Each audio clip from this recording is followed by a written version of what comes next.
Baik, suasana mahsyar. Pertama jawabannya wallahu taala a'lam bissawab, karena memang kita belum ke sana. Karena wallahu a'lam itu Allah yang tahu. Maka kita tanyakan kepada Allah, Allah turunkanlah kemudian paparan dalam ayat-ayat Al-Quran.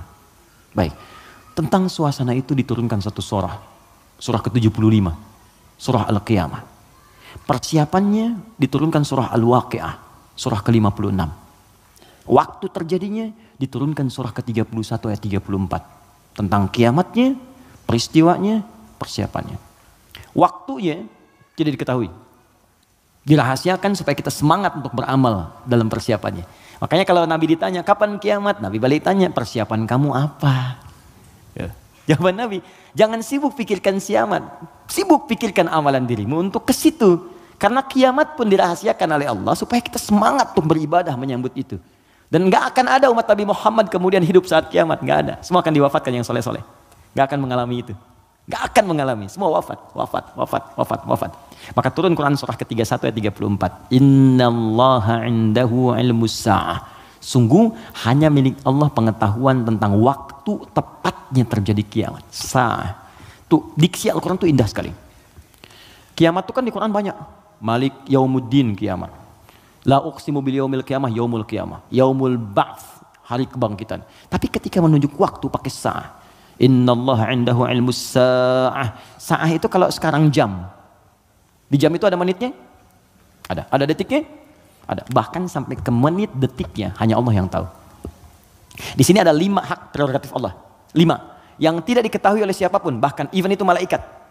Makanya di hadis Muslim nomor hadis ke-8, malaikat bertanya pada Nabi, "Mata sa'ah?" Kapan terjadi kiamat?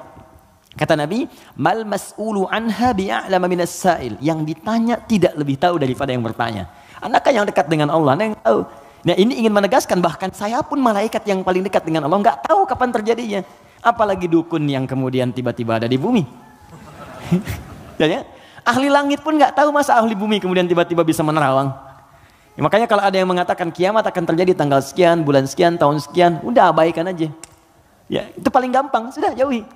Saya di Garut dulu tahun 99, itu menjelang tanggal 9, bulan 9, tahun 99, tersebar isu akan terjadi kiamat. Sebagian ada yang sepi tuh, sepi di pasar Garut tuh, Tarogong sepi apa. Saya bilang kenapa nggak pada beraktivitas, isu kiamat menyebar. Tiba-tiba nggak terjadi, diundur katanya ke tahun 2012. Terjadi pengunduran kiamat, Anda bayangkan. Jadi itu poinnya, jadi kalau waktu, jangan ditanya kapan terjadi. Yang penting untuk diketahui adalah persiapan kita apa. Dan paling dahsyat adalah jika terjadi perbuatan-perbuatan yang dengan perbuatan itu justru tanda-tanda kemudian kiamat itu semakin menuju dekat. Tapi dekat dalam pandangan Allah dengan kita berbeda. 1 hari bagi Allah hitungannya hari, bagi kita kan 1000 tahun. Ya kan? Bagi Allah dekat nih. Iqtarabatis sa'atu wa ansyaqqal qamar. Bulan telah terbelah, kiamat semakin dekat. Kiamat semakin dekat itu bukan saat Bang Deddy bikin sinetron. 15 abad yang lalu itu turun ayat, kiamat sudah dekat. Itu kalimat Quran.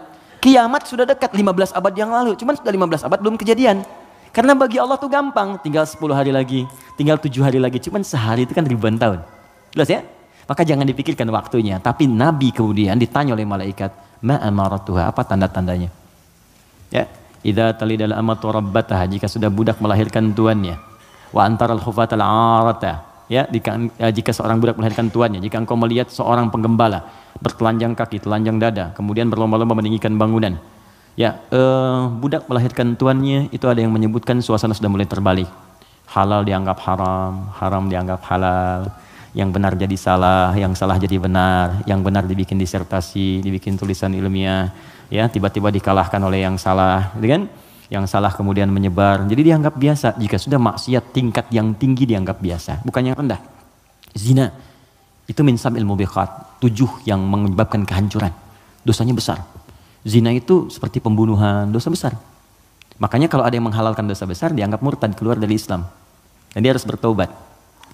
Makanya kita dorong dengan doa, diarahkan lagi, kan? Mungkin karena ketidaktahuannya, kan? Itu cara berpikirnya demikian. Saya tidak mengajarkan mencela, saya menjauhi itu. Ya, kita ajarkan dengan perasaan baik, kita doakan, tak ajarin lagi sepanjang dia masih hidup. Jadi kalau ada teman-teman yang diajak oleh orang lain terpengaruhi, kita sepanjang kita hidup supaya kita saat ditanya oleh Allah, ringan jawaban kita itu aja. Ya. Apa pernah ada nabi mengharapkan umatnya ke neraka? Tidak, lantas kenapa Anda memvonis dia sebagai ahli neraka? Alih-alih kita vonis, kenapa nggak kita doakan? Allah itu maha kasih, bukan hanya maha menghukum. Rahmat Allah lebih luas daripada hukumannya. Kenapa sekarang banyak sifat hukuman ditampilkan, kasih sayangnya dihilangkan? Yalah, doakan. Share kebaikan, doakan saudari kita, doakan saudara kita, ajak kepada yang baik. Kalau ada berbuat maksiat, sampaikan. Bukan cuma kamu aja yang pernah bermaksiat. Yang lebih buruk daripada kamu pernah ada dan dia tobat. Masa orang jahiliyah tobat, kamu yang bukan jahiliyah nggak tobat? Nggak keren ah. Bagaimana kalau wafat dalam keadaan maksiat? Apa kamu rela ibumu yang sudah mengandungmu melihat anak yang berbuat seperti ini?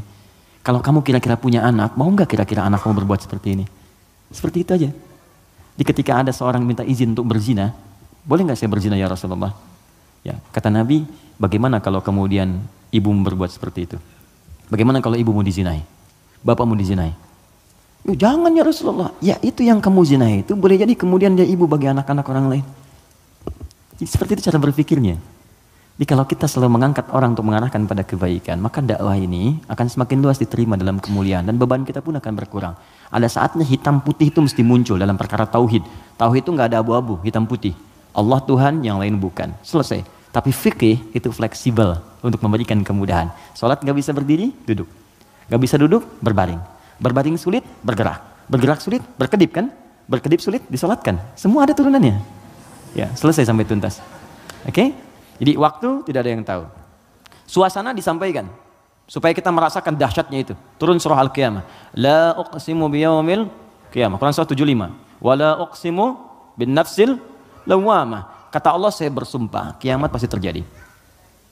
Dan saya bersumpah pada saat itu banyak yang menyesal dan mencela dirinya. Lawwamah itu pencela. Mencela, aduh kenapa saya nggak begini, nyesel saya begini. Sama kayak Anda misalnya punya masalah dengan pasangan, Anda marah-marah sama istri. Setelah itu Anda menyesal, ya kenapa saya mesti marah sih? Toh jelaskan, duduk dengan tenang juga bisa, kenapa saya marah ya, saya menyesal ya Allah. Tapi biasanya pertama setan akan menghambat kita untuk berbicara dulu, ditahan, jadi diam-diaman gitu. Itu begitu tuh caranya. Itu di Quran ada. Dan solusinya juga ada. Dan ada penyesalan setelah itu. Sama ke anak juga begitu. Anak berbuat salah terus kita marah ya. Kamu ini kemarin gak ngerti mama ya. Tapi setelah itu ya Allah kok saya marah sih. Ya, kok saya marah sih gitu kan. Nah itu lawamah namanya. Mencela diri pada sesuatu yang tidak seharusnya terjadi. Hari kiamat lebih banyak lagi.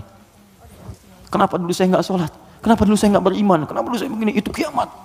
Dan itu sudah bukan ranah kita lagi. Kata Allah, kalian yang beriman wafat dulu supaya gak melihat hiruk pikuk orang. Udah.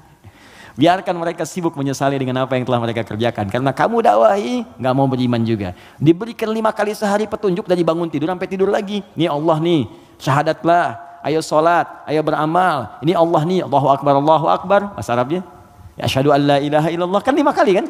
Dari bangun tidur sampai tidur lagi. Sepanjang hidup loh, setiap hari. Kurang apa lagi? Kurang apa lagi? Dan lafaz ini, kenapa disebut adzan? Apa artinya adzan? Panggilan. Apa artinya panggilan? Adzan. Saya memanggil kamu kemarin, saya mengadani kamu kemarin. Tidak. Adzan itu panggilan, tapi bukan sekedar panggilan. Adzan itu seakar juga dengan kata uzun, jamaknya adzan, artinya telinga. Kenapa lafaz ini disebut dengan adzan? Karena Allah menjamin lafaz ini satu-satunya lafaz di muka bumi yang terus akan didengar oleh orang yang masih punya pendengaran di telinganya. 24 jam tidak berhenti. Makanya waktu adzan itu bisa berbeda di setiap tempat. Coba lihat, di sini adzan, nanti setelah saya Bintaro adzan, Tanah Kusir adzan, kan? Jakarta adzan, ke Bekasi adzan, sebelumnya ke Bandung, terus 24 jam. Itu Mesir selesai adzan, Libya selesai Tunis adzan, Maroko adzan. Demikian terus 24 jam diperdengarkan supaya kita nggak punya alasan lagi di hadapan Allah Subhanahu wa taala. Makanya orang-orang yang nggak mau beriman sampai dengan kiamat dalam persepsi kita umat Islam, nanti yang beriman diwafatkan dulu supaya kamu nggak capek lagi melihat hiruk-pikuk mereka. Kamu istirahat aja nanti. Sampai saat hisab selesai. Jadi begitu kiamat terjadi, kacau semuanya. Yang sedang disebutkan di surat Abasa itu, ya, bagaimana seorang yang mengandung tiba-tiba bisa keguguran. Ya yauma yafirul mar'u min akhi wa ummihi wa abi wa fasilatihi tuwi, ya, wa man fil ardi jami'a. Semua orang enggak akan ingat, Pak. Kata Al-Qur'an saking dahsyat, jangankan gini ya, maaf. Gempa terjadi. Apa Anda masih bisa ingat dengan teman-teman ini? Demi Allah saya katakan, gempa goyang dikit udah keluar, lari semua. Masing-masing menyelamatkan dirinya. Dalam bahasa Arab, sekali gempa disebut zilzal. Kalau digoyang, idza zulzilatil ardu, sekali. Ya sekali, kalimatnya sekali. Zulzilatil ardu itu artinya goncangannya menghancurkan yang atas, hancur semua ke bawah. Jelas? Tapi kalau disebutkan 2 kali, kalimat keduanya bentuknya bisa verb, kata kerja, atau juga noun, bisa kata benda. Bisa fi'il, awas, bisa isim, kata kerja atau kata benda. Fokus. Kalau kata kerja diulang 2 kali. Idza zulzilatil ardu zulzilat. Kalau kata benda untuk menunjukkan suasana hancur semua bendanya pakai kata benda zilzal. Idza zulzilatil ardu zilzalaha. Kalau disebutkan 2 kali itu bukan yang atas hancur ke bawah tapi yang di bawah naik semua ke atas. Push. Kata Allah, kalau semua orang sudah nggak peduli dan menganggap biasa gempa-gempa dengan skala-skala tinggi yang menghancurkan yang atas hancur ke bawah sudah nggak peduli dianggap biasa. Udah jadi berita aja, gempa Ambon sekian, gempa Palu sekian, gempa Aceh sekian, gempa. Sudah biasa, nanti saya akan datangkan gempa yang tidak biasa, yang membuat semua orang baru merasakan apa yang terjadi. Saya naikkan semua yang dibawa ke atas. Wa akhrajatil ardu athqalaha. Baru orang berkata, wa qalal insanu malah. Ini ada apa ya, ada apa ya. Anda ini dikasih gempa biasa aja, yang biasa, itu semua keluar, lari, lari, lari. Bursa efek keluar, yang di pegawai ini keluar, pekerjaan kantor ini keluar semua karena ketakutan. Nanti mau lari kemana? Karena yang di bawah ini diangkat ke atas semua. Puh, puh, puh, puh. Saat itu kita sudah nggak ada, sudah nggak ada. Karena orang beriman oleh Allah tuh diistirahatkan. Istirahat dulu aja, biar hancur semua dulu. Terus baru dibangunkan lagi, muncul lagi. Itu di surah Qiyamah. Al-Qiyamah, suasananya di Abasa ada. Terus cara berbekalnya, bukalah kemudian surah Al-Waqi'ah. Makanya sering kita diminta baca Al-Waqi'ah. Kan berurut tuh, 55, 56, 57 kan? 55 apa? Ar-Rahman, kan? Nah, jangan dibaca saat pernikahan aja. Ya. Saat lamaran baca Ar-Rahman. Sekarang tuh keren, tapi saya senang bagus-bagus sekarang pakai Al-Quran. Ya, sampai ada seorang kiai kedatangan 3 orang ya untuk melamar putrinya, cantik, bagus, soleha. 3 orang datang melamar, pertanyaan pertama Quran. Anda siapa namanya? Saya Anas Pak. Bagus, baca surat Anas. Anas. Ya bagus katanya. Yang kedua siapa namanya? Saya Torik Pak. Ya, baca At-Torik. Baca bagus ya. Yang kedua belum disuruh udah pucat tuh. Adik siapa namanya? Saya Imran Pak. Tapi dia pintar. Tapi panggilan sehari-hari Kulhu Pak. Ya Allah, udah sini. Oke, jelas ya Mas Bim ya? Oke, jadi baca surat Al-Waqi'ah untuk berbekal. Wa ashabul yamini wa ashabul yamin. Yang pegang tangan di tangan kanannya saat kiamat itu enak banget, tinggal menikmati surganya. Ada yang pertamanya sabiqun as-sabiqun, yang duluan masuk surga. Tapi mereka golongan sedikit. Jangan diratapi ya sedikit saya nggak masuk. Bukan, masuklah ke dalam golongan sedikit itu.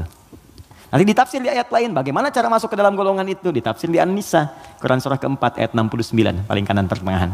Wa may yuti'illaha wa rasul, siapa yang mau taat kepada Allah dan Rasulnya, faulaika ma'al ladzina an'amallahu 'alaihim, maka mereka akan disertakan dengan golongan sedikit. 4 spesifik, 4 golongan saja. Minan nabiyyina, dengan semua nabi. Jadi ada orang yang tinggal di surga sekomplek dengan semua nabi. Dari Nabi Adam sampai Nabi Muhammad SAW. Enak tuh. Kamu tinggal di mana, akhi? Surga biasa. Tangannya siapa? Ya, depan saya Nabi Ibrahim. Masya Allah. Belakang saya Nabi Musa. Samping kiri saya ganteng-ganteng Nabi. Dulu kan ente nonton ganteng-ganteng serigala. Ini ganteng-ganteng Nabi. Nabi Yusuf. Kanan saya Nabi Muhammad SAW. Nah, itu yang bisa menyatu dengan itu 3 golongan. Ya, siapa dia? Siddiqina wasyuhada'i wassalihin. Siddiqin itu orang jujur. Yang dimaksud jujur di sini adalah jujur mempraktekkan bimbingan Quran dimanapun dia berada.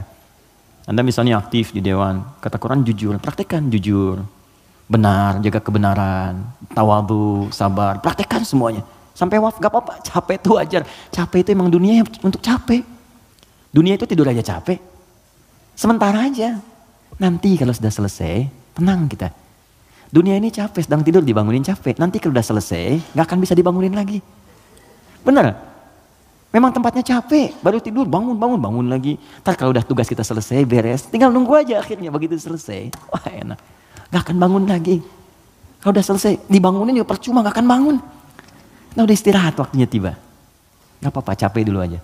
Ada waktunya kita tinggal menenun dan mendapatkan apa yang kita telah tenun selama ini. Tenun di dunia, dan panen saat kita kembali kepada Allah. Makanya orang-orang baik itu saat meninggal itu ditampakkan pahalanya.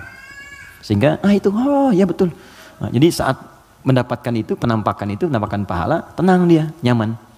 Karena nyaman itu udah nggak ingat meninggal. Karena nggak ingat itulah perasaannya tenang, seakan-akan tenang, nggak sadar, udah lepas dari rohnya. Itu ada di Quran, di surah ke 89 ya, di 89 di ayat ke-27 sampai 30. Al-Fajr. Ya ayyatuhan nafsul mutmainnah, irji'i ila rabbika radiyatan mardiyah. Hei jiwa yang sedang tenang, ya tenang aja, tenang, ngelihat pahalanya, banyak ya Allah, alhamdulillah. Lagi tenang-tenang begini, tiba-tiba diambil ya nyawanya. Selesai. Irji'i ila rabbika radiyatan mardiyah. Cepat pulang ke sini kepada Rabbmu. Aku ridho dengan amalmu, engkau pun akan ridho dengan pemberianku. Fadkhuli fi ibadi, engkau masuk dalam golongan hambaku terbatas. Wadkhuli jannati, aku siapkan surga untukmu dari sekarang. Semoga kita diberikan bagiannya insyaallah.